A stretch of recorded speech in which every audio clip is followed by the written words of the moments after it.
ప్రభునందు ప్రియులకు యేసుక్రీస్తు నామములో శుభములు తెలియజేయుచున్నాం. ఈ దినం హెబ్రోను క్యాలెండర్ వాగ్దానము, నేను నీకు ఆరోగ్యము కలుగజేసేదను. ఇర్మియా గ్రంథం 30వ అధ్యాయము 17వ వచనము. ఈ మాటలు ఇశ్రాయేలు యూదా జనాంగమును గురించి దేవుడి మాటలు తెలియజేస్తూ ఉంటున్నాడు. ఆధ్యాత్మికంగా వారి యొక్క జీవితంలో శత్రువుల చేత ఎంతగానో బాధించబడి వేధించబడినటువంటి స్థితిలో ఉన్నప్పుడు వారి యొక్క ఆధ్యాత్మికమైనటువంటి జీవితంలో వారిపై ఉన్నటువంటి కాడిని తీసివేసి వారికి అనిల దేశంలో దాస్యం నుంచి విడుదలనిచ్చి దేవుడు వారి పక్షంగా కృపను చూపిస్తానని సెలవిస్తూ ఉన్నాడు. ఇర్మియా గ్రంథం 30వ అధ్యాయం 10వ వచనంలో, మరియు యెహోవా సెలవిచ్చినదేమనగా, నా సేవకుడవైన యాకోబు భయపడకుము, ఇశ్రాయేలు విస్మయమందకుము, నేను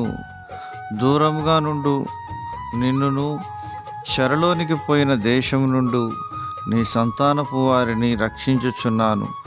బెదిరించువాడు లేకుండా యాకోబు సంతతి తిరిగి వచ్చి నిమ్మలించి నెమ్మది పొందును అని దేవుడు సెలవిస్తూ ఉన్నాడు. 11వ వచనంలో అంటున్నాడు, యెహోవా వాక్కు ఇదే, నిన్ను రక్షించుటకు నేను నీకు తోడై ఉన్నాను. నిన్ను చెదరగొట్టిన జనములన్నిటిని నేను సమూల నాశనం చేసేదను గాని నిన్ను సమూల నాశనం చేయను. అయితే ఏమాత్రమును నిర్దోషినిగా ఎంచకుండా నిన్ను మితముగా శిక్షించుదును అని ప్రభు సెలవిస్తున్నాడు. ప్రియమైనటువంటి దేవుని ప్రజలారా, దేవుడు నీకు ఆరోగ్యము కలుగచేయాలని దేవుడు కోరుతున్నాడు. ఈ ఆరోగ్యము ఆధ్యాత్మికమైనటువంటిది.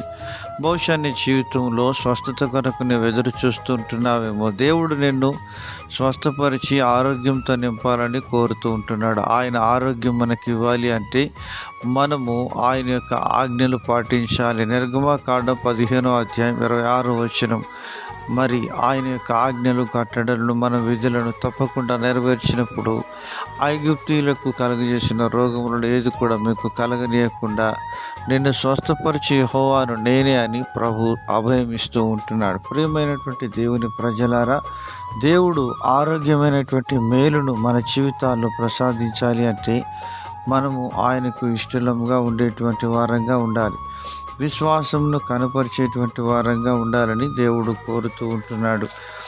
ఇర్మియా గ్రంథం 8వ అధ్యాయం 21, 22 వచనాల్లో ప్రభు సెలవిస్తుంటున్నాడు, నా జనుల వేదనను బట్టి నేను వేదన పడుచున్నాను, వ్యాకుల పడుచున్నాను, ఘోర భయము నన్ను పట్టి ఉన్నది. గిలాదులో గుగ్గిలము ఏమీ లేదా, అక్కడ ఏ వైద్యుడు లేడా, నా జనులకు స్వస్థత ఎందుకు కలగకపోవచ్చున్నదని దైవజనుడు ఇర్మియా మాట్లాడుతున్నాడు. దేవుడు నీ జీవితంలో అలాగున నిన్ను ఆదరించి ధైర్యపరచాలని కోరుతున్నాడు. ప్రభు సహాయం చేయనుగాక.